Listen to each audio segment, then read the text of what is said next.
Alright, good morning everybody. So I decided, after talking to some people, my friends and so on and so forth on here, that I'm going to kind of do my own bug out vehicle series of sorts. Now, I did an initial video of this, my truck here, my bug out video once before, so I'm going to leave a link in the description below. I'm not going to get into all the basics on it again, but I'm going to do this in multiple parts. I guess I'm going to do one of the cab today, then I'm going to do a video of what I keep in these boxes on each side. One video is going to be one box, one is going to be the other. The reason I'm doing it like that is so I don't have to make an hour-long video and nobody wants to watch that. So anyway, real quick, I'm not going to get too crazy into what this is. Pretty simple. 2004 F-150 5.4 liter V8 four-wheel drive. So we're going to do the cab today, so let's get a little closer look at inside the cab. Now, some of the stuff you guys seen before.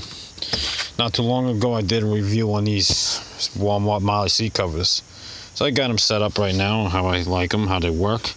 Alright, on the driver's side, I got the Fat Max wrecking bar. We all know what this is for, right? I shouldn't explain that, but I'm in New York, so we're going to keep it bare. Alright, right here, I got a Columbia River, nice Columbia River folding knife. Alright, this pouch here, guys, this holds N95s and also work gloves. And in the front, latex gloves. Bottom pouch here, I keep clean rags, emergency ponchos, and you guys see me do a review on this. My real Avid gun tool, because normally there'll obviously be firearms in here, so I did a review on this. You guys can check that out in another video. If you're interested in what that is, I'll leave a link in the description below. I guess I'll just leave all kinds of links. Alright, on the floor here, now I always keep these in the cab at all times, because I don't believe you should have to go crazy struggling for breaching gear if you have to hop out of your vehicle and breach somewhere. So, bolt cutters, full-size crowbar, and an axe. Now eventually I'm probably going to mount the axe in the truck bed, but that's for a different day. I also keep a gun cleaning kit, full gun cleaning kit under here. It's actually not as full of a kit as I like to have. I probably could build a better kit myself out of what I have, but this was a quick buy. I think it was like 30 bucks to throw in the truck. Alright, that's that side. I also keep right here on the side, change this around here. This is my special little truck knife. It's a 1/4 inch thick. It's not the great, I think it's an M-Tech. But it's got a little light on it for Morse code, which I thought was kind of cool. But it's a 1/4 inch thick, so it's really hard to break unless you're really prying with it, I guess. So that kind of stays right in there. It's a backup. I like to have knives wherever I am in my vehicle. In the door here, I keep bungee cords, carabiners, stuff like that, in case I got to tie anything down in the truck, some extra rope. This is not for towing, obviously. It's just for tying stuff down. Door here,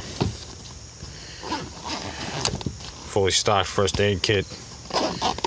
I got on top is all my major trauma stuff. In front is all your boo-boo stuff, aspirin, Dayquil, that kind of stuff. I've made this little thing on the door here. I am a carpenter, so I make stuff out of wood. This holds stuff I like to get to quick, which is my flashlight and a nice foul rod. This was made for me by my good friend Chris McBee. Guys, if you don't know who he is, he's a really cool dude. Makes some really cool shit, and makes some really cool foul rods, I'll tell you. And a really good friend of mine, like a brother to me. And he sent me down this, which is awesome. So it's got to stay in the truck. And then, as you can see, me and my daughter already used it to start striking some fires. Alright. So that's what I got on here. Oh, before I get any further, the most important thing having your bug out vehicle, guys, is a camouflage steering wheel cover. Because in the event that you don't want somebody to steal your vehicle and shit hits the fan, you want to take your steering wheel off and hide it in the woods so nobody can see it. So it's really important. Camouflage steering wheel cover. Alright. Alright, right there, the CB radio, very basic, does the trick. Alright, the switch right here is for the off-road lights, the twin on the front, twin 130 watt, long range KC highlight off-road lights. They work really great. So I'll probably add an LED light bar either on the bull bar or on the roof at some point. But right now I don't want that because where I currently am. And let me get into this real quick. I've mentioned this many times, and I don't think it's beating a dead horse. I think everybody needs to remember this. When you build a bug out vehicle, in my opinion, your bug out vehicle you should be keeping 3 things in mind: where you live, where you're going, and how long it's going to take to get there, and how long you're going to be in your vehicle. 4 things, all right? If you live in a rural area, you want to have a big lifting truck and everything, that's great. It's not a problem. If you're going to live in an area like where I live, the part of New York I live in, where the only way out is through Manhattan Island, you don't want a giant lifting vehicle. You want to be a little more gray man, and you want something that can maneuver. I mean, this truck is freaking long enough as it is. I mean, it's a full 4-door, 8-foot bed. This thing's ridiculously long. It's hard enough. I've done it to maneuver this thing through New York City, through Jersey and stuff. So, and through Long Island where I live, it's a pain in the ass. So imagine it being lifted all the way up in the air with wider tires and everything. It wouldn't work out so well for me. However, there's nothing wrong with that. In fact, I have some plans to do sort of those type of things when I get down to Virginia.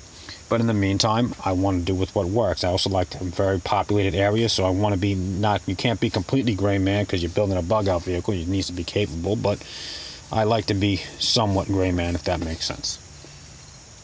Going forward, real quick, up here, I keep a quick little cheapo Harbor Freight flashlight handy.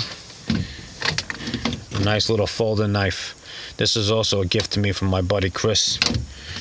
Alright, so that's what's on this side. You guys check it out. Alright, let's move on to the other side here. Round and around we go.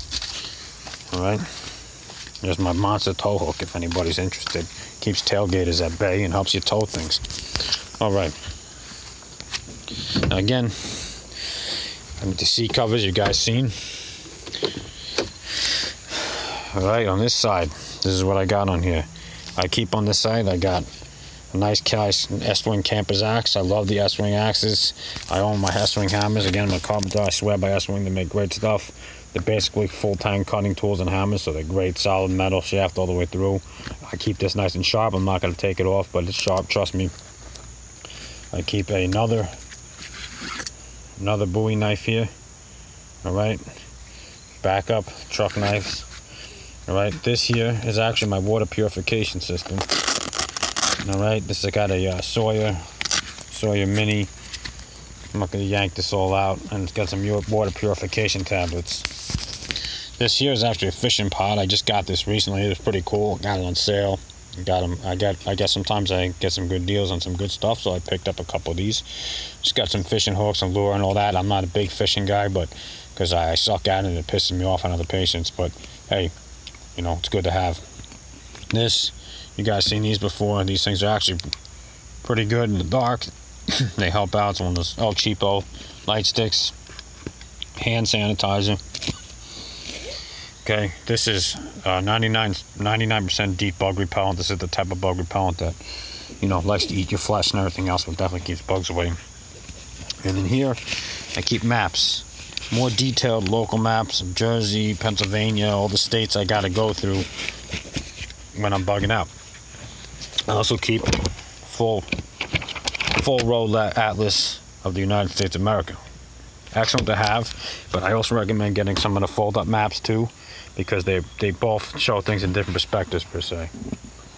Moving blanket, you guys see me talk about, great for working under the truck, great for extra shelter if you're inside when you need to throw something on you quick to warm up. If you break down, nobody wants to be laying down on the cold ground or wet ground, you know, or hot ground. I mean, it could be 100 degrees out, paying me hot. You want something underneath you if you're working on the vehicle. Something everybody should have. Full mechanics tool set. Keep one in your truck. You gotta have one. Even if you're not fully mechanically inclined, somebody you run into might be, and you need to have the tools to fix stuff. And by the way, I keep that in the cab for a reason. Okay? 2 reasons. One, my boxes hold a lot of other stuff, survival gear and stuff, so I can pretty much live and survive wherever me and my family go. And I need the space in the boxes. But also, so you got an emergency, you don't want to be fumbling around in the trunk, or I mean, you got to keep in the trunk. Okay, I get it, but my point being, if you don't want to be fumbling around trying to find what you need, so keep it somewhat handy. Obviously, there's always a jack. All right, I keep my ratchet tie downs again if I got to tie down any cargo in the back, and I keep my tools to do my oil changes right in here. I went over the stuff that I recommend keeping in your truck as far as oil and antifreeze and fluids go in another video. Again, I'll leave that link in the description. All right, you guys want to check that out. I'm not going to get into that right now. All right, just back door panel here. This is a quick grab trauma kit. You guys see me talk about these. I usually make them with quick quasi locks or bleeds, blood stop, whatever the hell it's called. It's a rarely bandaged that and some trauma dressing. I have these in different bug up bags. I got another one in the glove box there. This is in the back seat in case somebody in the back needs it. Okay. Hand warmers, emergency food bars. Now I keep food in the boxes in the back for if I have to, when I'm actually bugging out. You know, if I got to camp out on the road. But these, in case you're on the road, let's say you should have some kind of food in your vehicle. If you're on the road and you're running from something, you can't stop for hours on end until you get to a gas station run. I guess you don't want to stop. Have something quick you can at least get some calories in your body. Extra batteries. I also keep a fire kit in here. Strike anywhere matches, strike on box matches, lighter, and of course, Vaseline and cotton balls as tinder. Alright, so that pretty much completes what I keep inside the truck. Now, let me say this. Build your bug out vehicle the way you need to build it for what you need to build it for.